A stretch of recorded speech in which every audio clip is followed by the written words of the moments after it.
নারী শক্তি। লেখক বিনোবা। অনুবাদ অলকা সেনগুপ্ত এবং পরমেশ বসু। অধ্যায় মা শ্রেষ্ঠ গুরু।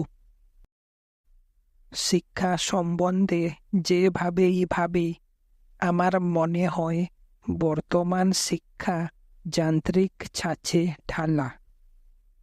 মনে হয় এর থেকে অশিক্ষাই ভালো। আপনারা কি মনে করেন যে আজ যে শিক্ষা চলছে তা যদি বন্ধ হয়ে যেত, তবে মা বাবা ছেলেপুলেদের মানুষ হওয়ার শিক্ষা দিতেন না?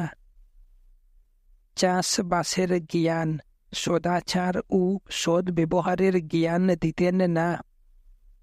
শিশুকে সকলের আগে মা বাবা শিক্ষা দেন, পরে তার চেয়ে একটু বেশি শিক্ষা দেন গুরু। কাজেই গুরুদের এর জন্য অহংকার করার কিছু নেই।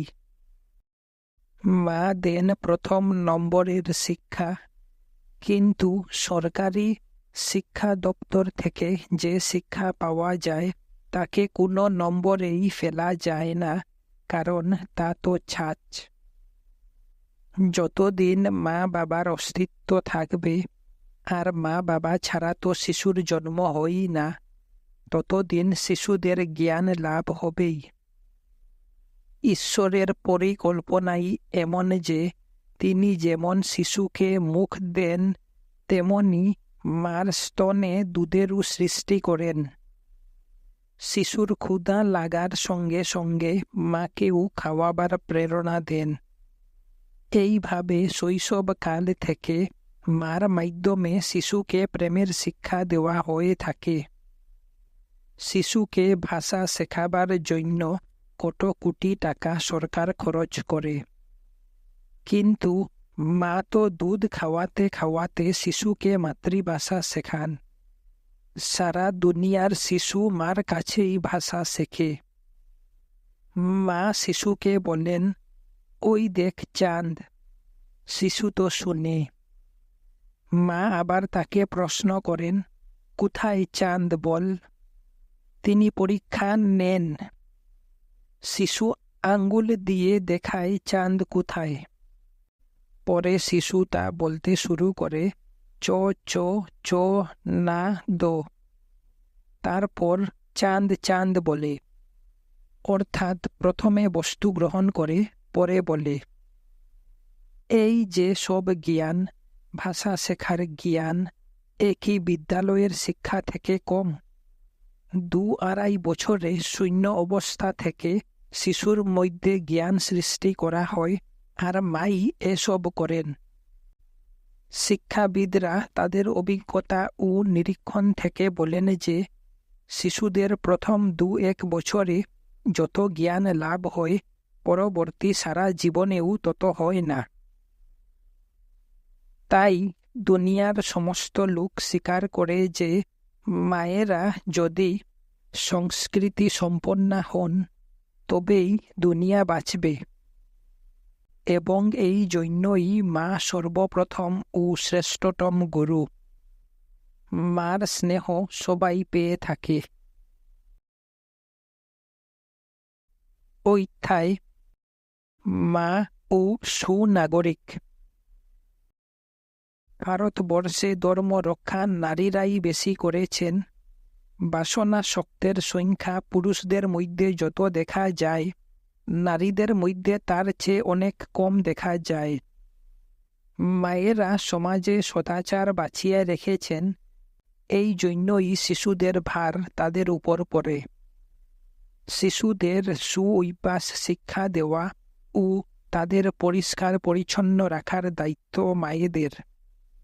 তারা যদি নিজ নিজ সন্তানদের সচরিত্র করে গড়ে তুলেন, তবে দেশে উত্তম নাগরিকের সৃষ্টি হবে। শিশুটো শ্রেষ্ঠ সম্পদ। এর চেয়ে বড় কোন ধন আছে? কৌশল্যের গর্ভে জন্ম নিয়েছিলেন শ্রী রামচন্দ্র, আর দেবকীর গর্ভে শ্রীকৃষ্ণ। যত সৎপুরুষ জন্মগ্রহণ করেছেন তাদের মায়েরা সবাই ধর্মপরায়ণা ছিলেন। যে ঘরের নারীরা ঈশ্বরভক্ত, সত্যাশ্রয়ী ও স্নেহময়ী, সে ঘরে মহাপুরুষের জন্ম হয়। দুনিয়ার লোক কথা জানে। কাজেই মায়েদের কাছে বিরাট শক্তি পড়ে আছে। অধ্যায় ব্রহ্মচর্য। ব্রহ্মচর্যকে ভারতীয় সংস্কৃতির এক মূলীভূত বস্তু বলা যেতে পারে। যদিও দুনিয়ার প্রায় সব সমাজে এর বিচার ও প্রয়োগ হয়েছে, তবু ভারতীয় সাহিত্যে ও সংস্কৃত ভাষায় ব্রহ্মচর্য যেমন স্থান পেয়েছে এবং তাতে যত গভীর চিন্তনের সন্ধান পাওয়া যায়, এমন আর অন্য কোথাও নজরে পড়ে না। ব্রহ্মচর্যের অর্থ। ব্রহ্মচর্য শব্দের তাৎপর্য হচ্ছে ব্রহ্মের খুঁজে নিজের জীবন সক্রিয় রাখা। এর মধ্যে আমরা কোনো নেগেটিভ বা নেতিবাচক ভাবের পিছনে ছুটি না, বরং পজিটিভ বা অতিবাচক বস্তুর সন্ধান করি। কোনো বিশেষ শিক্ষা থেকে পানাহারে সংযম আসুক, এর মধ্যে এতটুকুই নয়, বরং একটি প্রত্যক্ষ অনুভূতি উপলব্ধি করার কথা রয়েছে। একেই ব্রহ্মচর্য বলব। ব্রহ্মচর্যের অর্থ হচ্ছে সর্বাপেক্ষা বিশাল ধ্যেয় পরমেশ্বরের সাক্ষাৎ লাভ করা। এর থেকে একটু কম হলে চলবে না। এত বিশাল ও ব্যাপক আদর্শ এটি। ব্রহ্মচর্যের সাধনা কেন? যে কোনো বড় লক্ষ্যের জন্য ব্রহ্মচর্যের সাধনা করা যায়। ভীষ্ম যেমন তার পিতার জন্য ব্রহ্মচর্যের ব্রত নিয়েছিলেন এবং সারা জীবন তা নিষ্ঠার সঙ্গে পালন করেছিলেন। এভাবে চলতে গিয়ে পরে তিনি এর আধ্যাত্মিক গভীরতায় পৌঁছে যান। ভীষ্ম আত্মনিষ্ঠ বিরাট পুরুষদের একজন, কিন্তু তিনি প্রথমে যা আরম্ভ করেছিলেন তা ব্রহ্মপ্রাপ্তির জন্য করেননি। তা হলেও তার লক্ষ্য বড়ই ছিল। পিতার সুখের জন্য ত্যাগ করেছিলেন এবং পরে তিনি তার অর্থ গভীরভাবে বুঝেছিলেন। গান্ধীজিও প্রথমে ব্রহ্মচর্য আরম্ভ করেন সমাজ সেবার জন্য। দক্ষিণ আফ্রিকায় কাজ করার সময় তিনি বুঝেছিলেন সেবার কাজ কঠিন। সেবাও চলতে থাকবে, পরিবার বৃদ্ধিও হতে থাকবে, ছেলে পুলেও হতে থাকবে, তা হয় না। তাই তিনি ঠিক করলেন সমাজ সেবার জন্য ব্রহ্মচর্য পালন করতে হবে। কিন্তু তার বিচার পরে এক গভীরতায় পৌঁছয়। এভাবে গান্ধীজিও প্রথমে যা আরম্ভ করেছিলেন তা অন্তিম উদ্দেশ্যে থেকে নয়, বরং সমাজ সেবার উদ্দেশ্য থেকেই আরম্ভ করেছিলেন। এও এক বিশাল ধ্যেয়, আর এই থেকেই তার বিচার বিকাশ লাভ করতে থাকে। এভাবে কোনো ব্যাপক ও বিশাল লক্ষ্যের জন্য কাজ আরম্ভ করলে ক্রমে তা আরও এগিয়ে যেতে থাকে। অন্য সব কাজের জন্যও ব্রহ্মচর্য পালন করা যায়। কিছু লোক সায়েন্সের অর্থাৎ বিজ্ঞানের জন্যও ব্রহ্মচর্য পালন করেন। তারা সায়েন্সের জন্য এত একনিষ্ঠ হয়ে যান যে সে অবস্থায় গৃহস্থাশ্রমে প্রবেশ না করা উচিত বলে মনে করেন। এর জন্য ঠিকভাবে ব্রহ্মচর্য পালন করে থাকেন। বিজ্ঞানে তন্ময়তার এক বিরাট শক্তি রয়েছে। কোনো এক লক্ষ্যে তন্ময় হয়ে যাও, রাত দিন তারই চিন্তা করো, তো ব্রহ্মচর্যও এসে যাবে। এ ঠিক যে পূর্ণ ব্রহ্মচর্য এ নয়, কারণ ব্রহ্মনিষ্ঠা না এলে তাকে ব্রহ্মচর্য বলা যায় না। অধ্যায় সর্বে ইন্দ্রিয় সংযম। ব্রহ্মচর্যে কঠোর সাধনার প্রয়োজন কেবল একটি ইন্দ্রিয়েরই সংযম। ব্রহ্মচর্যের অর্থ যদি এতটুকু ধরে নেওয়া হয় তবে বিপদের সৃষ্টি হবে। সমস্ত ইন্দ্রিয়কেই অধীনে রাখা, বসে রাখা এর অর্থ। সুতরাং ব্রহ্মচর্যে দুটি জিনিস আছে। এক, ধ্যেয় উত্তম হবে এবং তা বিকশিত হতে হতে ব্রহ্মের উপাসনা পর্যন্ত পৌঁছাবে।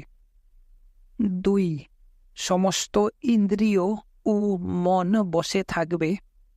এ কথার তাৎপর্য এ নয় যে ইন্দ্রিয় ও মনকে দাবিয়ে রাখতে হবে। এগুলিকে ঠিক পথে নিয়ে যাওয়াই হচ্ছে ব্রহ্মচর্যের কথা। যদি দাবিয়ে রাখার খেয়াল থেকে কাজ চলে তবে তাতে মানুষের বিকাশ হবে না। এ নেগেটিভ বা নেতিবাচক কথা। কাজেই সমস্ত ইন্দ্রিয়ের যদি উচিত ব্যবহার হয়, ঠিক ঠিক নিয়মন হয়, তবে সাধকেরও উন্নতি হয়। অধ্যায় প্রতি আশ্রমে ব্রহ্মচর্য। ভারতীয় ধর্ম বিচারে সুব্যবস্থিত আয়োজন এই দৃষ্টি থেকে করা হয়েছিল। সর্বাগ্রে গুরুনিষ্ঠা, সেই সঙ্গে ব্রহ্মচর্যকে জুড়ে দেওয়া হয়েছে। প্রথম আশ্রম ব্রহ্মচর্যাশ্রম, তারপর দ্বিতীয় আশ্রম গৃহস্থাশ্রম। এতে স্বামী স্ত্রীর একের অন্যের প্রতি নিষ্ঠা থাকবে। ব্রহ্মচর্যকে এখানেও জুড়ে দেওয়া হয়েছে। তারপর বানপ্রস্থাশ্রম, এখানে ব্রহ্মচর্য চলবে সমাজে নিষ্ঠার সঙ্গে। তারপর অন্তিম আশ্রম সন্ন্যাস আশ্রম। সন্ন্যাস আশ্রমে ব্রহ্মনিষ্ঠা আসে, এখানেও ব্রহ্মচর্য রয়েছে। এভাবে প্রথম থেকে শেষ পর্যন্ত ব্রহ্মচর্যের বিচার রাখা হয়েছে। বিচার থেকে পোষণ পাওয়া যায়, কাজ বিচার ছাড়া হয় না। আমি পায়ে হেঁটে ঘুরে বেড়াই, এতে কষ্ট তো হই, কিন্তু এক উদ্দেশ্য নিয়ে ঘুরছি, তাই কষ্টকে কষ্ট বলে মনে হয় না। এখানে কষ্ট টপ হয়ে গেছে, তা না হলে তাপ হতো। বিচারহীন কষ্টে তাপ হয়, কিন্তু বিচারপূর্বক কষ্ট করলে তা হয় আনন্দময়। এই জন্যই একে তপ বা তপস্যা বলা হয়। অধ্যায় জীবনের বুনিয়াদী নিষ্ঠা। ব্রহ্মচর্যাশ্রমে গুরু নিষ্ঠার কথা ছিল, অধ্যয়ন করতে হতো। তার সঙ্গে ব্রহ্মচর্যের কথা এসে পড়ে। এভাবে জীবনের বুনিয়াদ গড়ে ওঠে। ব্রহ্মচর্য বুনিয়াদী নিষ্ঠা। আজকাল বুনিয়াদী শিক্ষার কথা বলা হয়ে থাকে। এর অর্থ যা জীবনভর কাজে লাগবে, যেমন শিল্প ইত্যাদি।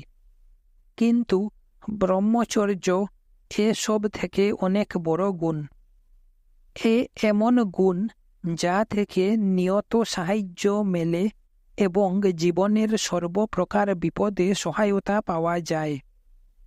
বুনিয়াদী শিক্ষায় জন্যই এমন ব্যবস্থা থাকা দরকার যাতে ছোট বয়স থেকেই ব্রহ্মচর্যে নিষ্ঠা আসে। অধ্যয়ন কাল শেষ হওয়ার পর গৃহস্থাশ্রম। এতে স্বামী স্ত্রীর পরস্পরের প্রতি নির্ভরতা এবং কেবল সন্তানের জন্যে মিলন, এ কথা আসে। আজকাল তা হয় না, তবে লোকে এ বিচার বুঝে নিলে হতে পারে। এভাবে গৃহস্থাশ্রমের আধারু ব্রহ্মচর্য। সন্তান বাসনার সঙ্গে আসে সন্তান সেবার কথা এবং সে সঙ্গে সকলের ধর্ম সন্তানের পূজা করা। আবার অতিথি সেবাও রয়েছে। ব্রহ্মচর্যের জন্যে এসব সাধন প্রয়োজন। গৃহস্থাশ্রম কয়েক বছরের জন্য। এভাবে প্রথমে ব্রহ্মচর্যাশ্রম, পরে কিছুকালের জন্যে গৃহস্থাশ্রম এবং সেখানেও ব্রহ্মচর্যের জন্য অবকাশ। তারপর বানপ্রস্থাশ্রম। আগে আমাদের দেশে এরকম পরিকল্পনা করে কাজ করা হতো, কিন্তু দুঃখের বিষয় এখন এ জীবনচর্চা ভেঙে পড়েছে। ভারতীয় ধর্মের যে সব বিশেষ জিনিস আগে ছিল এখন তা নেই। এখন ভক্তিমার্গ কিছু রয়েছে, আর তা তো সব ধর্মেই আছে। এও ভালো। একে অবলম্বন করেই আমরা এগিয়ে যেতে পারব। কিন্তু ভক্তিমার্গ তো এক মিনিমাম প্রোগ্রাম, অর্থাৎ ন্যূনতম কার্যক্রম, আধ্যাত্মিক জীবনের বেসিস বা আধার। এই বুনিয়াদের উপর অবশিষ্ট গোটা বাড়ি গড়ে তুলতে হবে। হিন্দু ধর্ম আজ তো ধসে গেছে, নতুন করে হিন্দু ধর্মের স্থাপনা করতে হবে, আর এতে খুব বড় বিচার ব্রহ্মচর্য। অধ্যায় ইসলামের আদর্শ। ইসলাম ধর্মের বিচারে গৃহস্থ ধর্মই পূর্ণ আদর্শ, বাকি সব গৌণ। এমনিতে ভগবান যিশু তো শ্রদ্ধাভাজনই ছিলেন, তিনি ব্রহ্মচারী ছিলেন, কিন্তু তার জীবনকে পূর্ণ জীবন বলা যাবে না। মোহাম্মদের আদর্শ পূর্ণ, তিনি গৃহস্থ ছিলেন। ব্রহ্মচারীকে বিশেষজ্ঞ বলা যায়। বিশেষজ্ঞ একাঙ্গী নন, সমাজে তারও প্রয়োজন আছে, কিন্তু এইভাবে যিনি শুরু থেকে শেষ পর্যন্ত ব্রহ্মচারীর জীবন যাপন করেন, তার আদর্শ পূর্ণ নয়। গৃহস্থই পুরুষোত্তম, পূর্ণ আদর্শ। স্ত্রী ও পুরুষ উভয়ের জন্যই গৃহস্থ ধর্ম পূর্ণ আদর্শ। মুসলমান ধর্মের চিন্তাধারা এইভাবে গড়ে উঠেছে। অধ্যায় বৈদিক আদর্শ। বৈদিক ধর্মে অন্য কথা রয়েছে। এখানে ব্রহ্মচারীকে আদর্শ মানা হয়েছে। মাঝখানে যে গৃহস্থাশ্রম আসে তা বাসনাকে নিয়ন্ত্রণ করার জন্য। এভাবে নিয়ন্ত্রণের এক সামাজিক যোজনা করা হয়েছিল, যাতে মানুষ উপরের সিঁড়িতে সহজে উঠতে পারে। কিন্তু ব্রহ্মচর্য ছিল সর্বোত্তম আদর্শ। অধ্যায় নারী পুরুষ ভেদ। নারী পুরুষের ভেদ আসে মধ্যবর্তীকালে, যখন থেকে হিন্দু ধর্মে দুর্দশার আরম্ভ। ব্রহ্মচর্যে অধিকার কেবল ছেলেদের থাকল, মেয়েদের নয়। মেয়েদের গৃহস্থাশ্রমী হতেই হবে, এ রূপ মেনে নেওয়া হল। কেউ যদি গৃহস্থাশ্রমী না হতো তবে তা অধর্ম হতো। অধর্মের আরূপ সহ্য করেও কিছু এমন মেয়ে বেরুলেন, যারা সমাজের বিরুদ্ধে দাঁড়িয়ে ব্রহ্মচারিণী হলেন, যেমন মীরাবাই, মহারাষ্ট্রের মুক্তাবাই। সমাজের পক্ষে এদের উপর অধর্মের আরোপ করা হয়েছিল, কিন্তু তারা নিজেরা ব্রহ্মচর্যে দৃঢ় প্রতিজ্ঞ ছিলেন। সমাজ তাদের সে অধিকার স্বীকার করেনি। অধ্যায় দোষের সংশোধন। এমনি ভাবে খুব বড় এক দোষের উৎপত্তি মধ্যবর্তীকালে হয়েছিল। এ কালে তার সংশোধন হওয়া প্রয়োজন। অধিকার দিলেও তা পালন করার লোক কম হবে। কিন্তু কম হোক আর বেশি হোক, ব্রহ্মচর্যে মেয়েদের অধিকারই থাকবে না, এ অন্যায়। এতে আধ্যাত্মিক ডিসএবিলিটির অর্থাৎ অযোগ্যতার সৃষ্টি হয়। কোনো ব্যবহারিক অযোগ্যতা সংস্কার করা সম্ভব, কিন্তু আধ্যাত্মিক অযোগ্যতা খুবই দুঃখের কথা। ভারতে মাঝখানে যে তেজহীনতা দেখা দিয়েছিল, তার এও এক কারণে যে ব্রহ্মচর্যে মেয়েদের অধিকার ছিল না।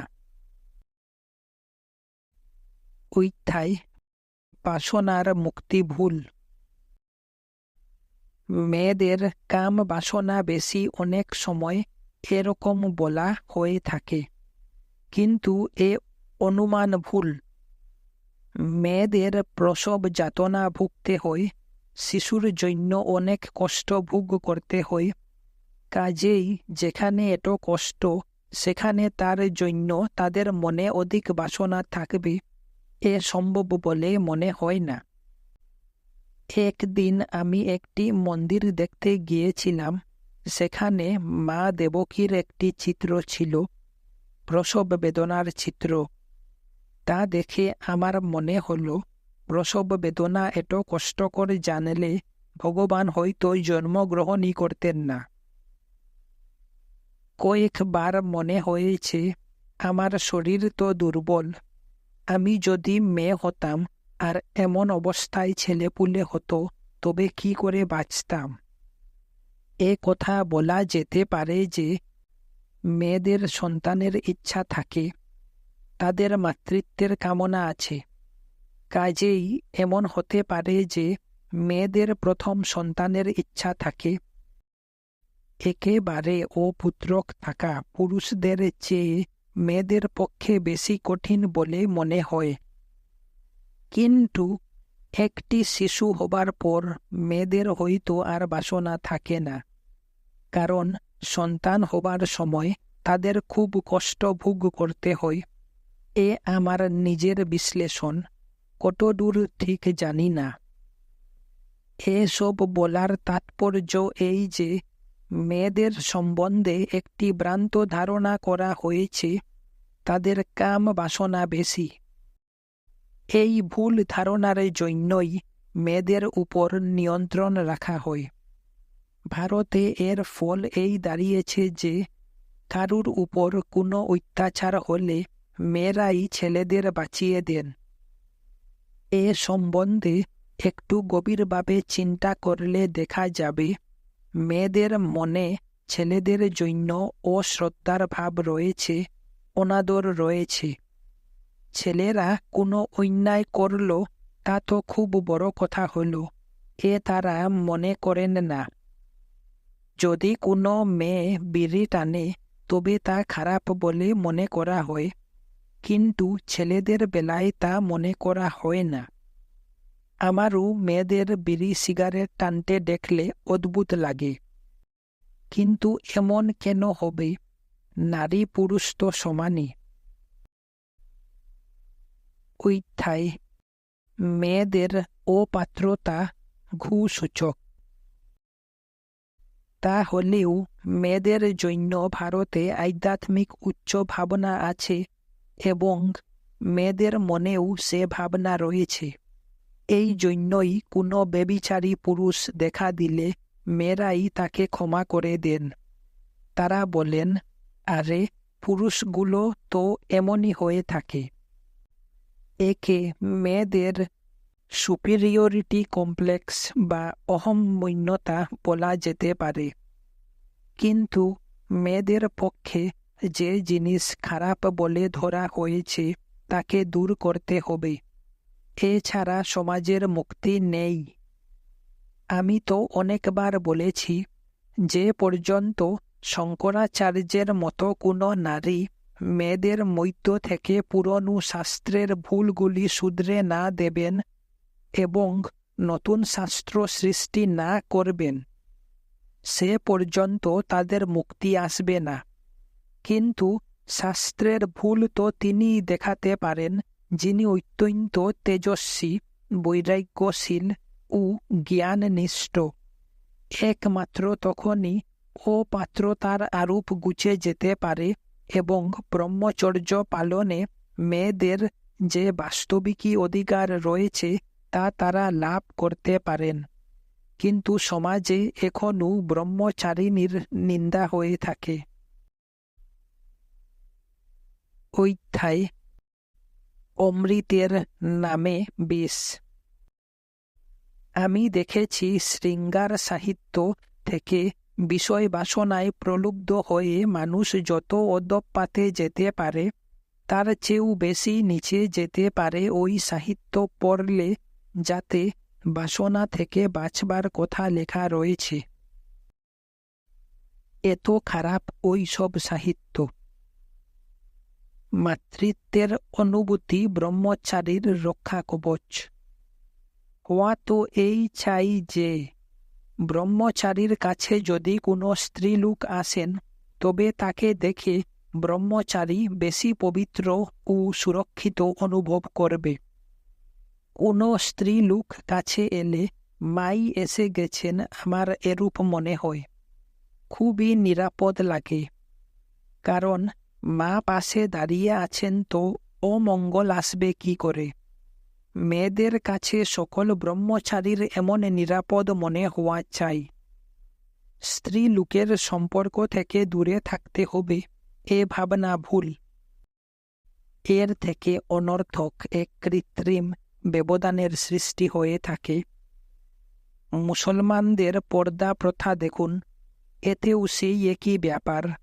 হিন্দুরা মেয়েদের উপর অপাত্রতার বোঝা চাপিয়েছেন, এসবই ভুল। কিন্তু জৈনদের মধ্যে নারী পুরুষে ছোট বড় ভেদভাব নাই। খ্রিস্টানদের মধ্যে যারা ক্যাথলিক তারা নারী পুরুষকে সমান দৃষ্টিতে দেখেন। কিন্তু প্রটেস্ট্যান্টরা এ বিষয়ে অনেকটা মুসলমানদের মতো। তাদের কাছে ব্রহ্মচর্য এক অসম্ভব বস্তু এবং গৃহস্থাশ্রমী আদর্শ। অন্যদিকে ক্যাথলিকদের মধ্যে ভাই বোনেরা সকলেই ব্রহ্মচারী হতে পারেন। এর জন্যই সাধনার ব্যাপারে এক সামাজিক বিষয় এসে যায়। মেয়েদের কোন দৃষ্টিতে দেখা হবে। অধ্যায় ব্রহ্মচারীর দৃষ্টি। মেয়েদের দেখতেই মানা, ব্রহ্মচারীর এমন ভাবনা না থাকা চাই। রামায়ণের একটি কথা মনে এলো। প্রভু রামচন্দ্র সীতার গয়না দেখিয়ে লক্ষ্মণকে জিজ্ঞেস করলেন, তুমি এ গয়নাগুলো চিনতে পারো? রাবণ যখন সীতাকে নিয়ে যাচ্ছিলেন তখন লঙ্কা যাওয়ার পথে সীতা তার গয়নাগুলি একটি একটি করে ফেলে ফেলে যাচ্ছিলেন, যাতে রামচন্দ্র বুঝতে পারেন কোন রাস্তা দিয়ে সীতাকে নিয়ে যাওয়া হয়েছে। প্রশ্নের উত্তরে লক্ষ্মণ বললেন, কেশর ও কুণ্ডল যা উপরাংশের গয়না তা তো আমি চিনি না, কিন্তু নূপুর চিনি, কারণ রোজ সীতা দেবীর পাদ বন্দনার সময় আমি ওই নূপুর দেখেছি।